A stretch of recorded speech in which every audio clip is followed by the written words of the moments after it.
Hello, I'm the 10-minute English teacher. Let's get you exam ready. Today we're thinking about Macbeth by William Shakespeare, and I'm going to be providing you with a guide to Act 3. Before we move on, don't forget to like and subscribe. We've got everything you need for English language and English literature. Let's get you exam ready. Okay, Act 3. In front of you are 6 images. Each one of those corresponds to a significant moment that takes place in Act 3. By the end of our time together, you should be able to recall all the major events of Act 3. Act 3 starts with Banquo, who's very suspicious of his friend Macbeth, who is now the king. He thinks aloud about Macbeth and how he's become king so soon after hearing from the witches. Macbeth speaks to him and then sends Banquo on his way, bidding him to return for a feast. Macbeth tells some of his men, though, to follow him and kill him and his son Fleance. It's at this point that we see a slightly different side to Macbeth. He's completely riddled with guilt and anxiety, and he says, "Oh, full of scorpions is my mind to Lady Macbeth." But conversely, we see him then tell Lady Macbeth that she will soon applaud a terrible deed, which is Banquo's murder, and seems to take pleasure in his betrayal of his loyal friend. Banquo is then killed. His murder is set upon Banquo, who battles for his life, but he's sadly killed by them. Banquo's son is able to flee, to the glee of King James I, who had an ancestor called Banquo, in a direct nod to him.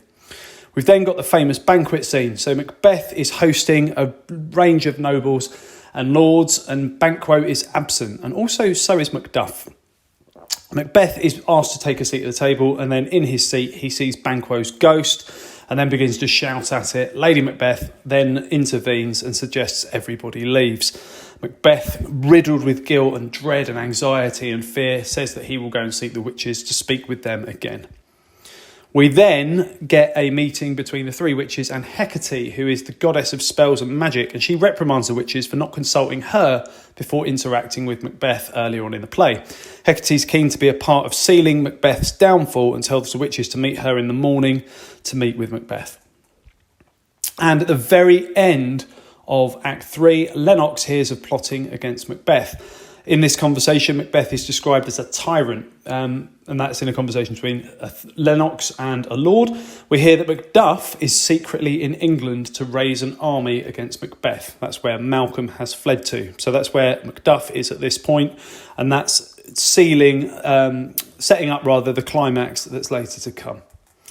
Okay, take it further. In front of you are those 6 key images. You should now be able to write yourself a sentence or two, make yourself an Act 3 flashcard explaining what happens in each of those major events. And if you want to take it further than that, you can look up some key quotes for these moments.